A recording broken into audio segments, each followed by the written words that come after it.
Lakenheath, RSPB Reserve. Yeah. It's pretty good, isn't it? I'm quite excited to find out what's going on here. You upstart.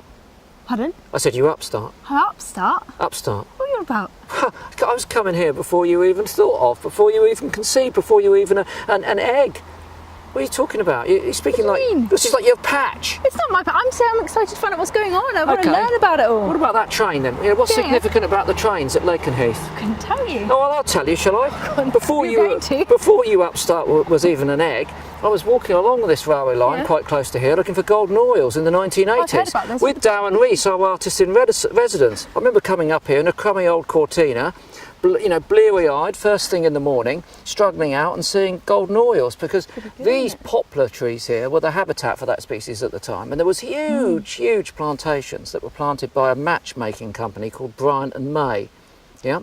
So they planted all of these, and they allowed an understory beneath them where the oils nested, and this was the hotspot in the UK to see golden oil.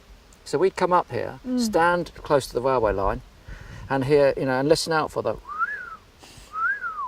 And then on one occasion, I'm not sure if it was the time I was with Darren, but we had like a gang of, males chasing each other backwards and forwards across the railway line. Wow. Amazing. I mean, that's nice. It was nice, but I'll tell you something, this wasn't nice at the time. No, well, this was quite different. This was a carrot field. Was it? A carrot field? 20 years ago, this remarkable piece of habitat was quite intensively farmed.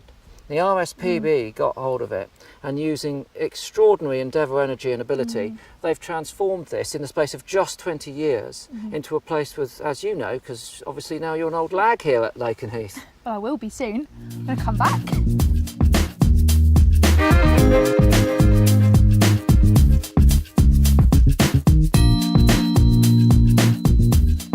So what have you brought in? We're doing with the strangers. What's here? So, I mean, the story of Lakenheath really revolves around the story of conservation or restoration of the population of bitterns in the UK. So bitterns were massively declining in the in the 1990s, down to 11 birds in the whole country in 1997, 11 males, that is, booming.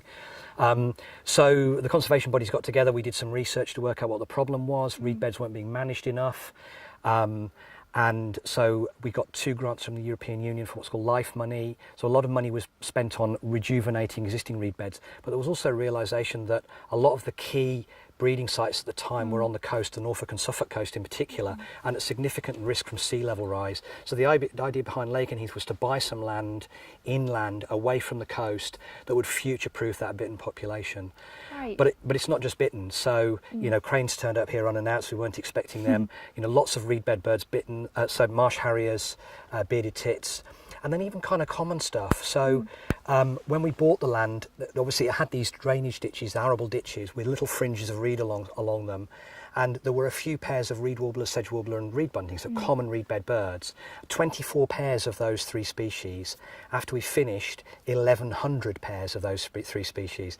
And something like 800 pairs of reed warblers alone. So you get reed warblers, you get cuckoos, because the cuckoos are coming to parasitise them. Amazing.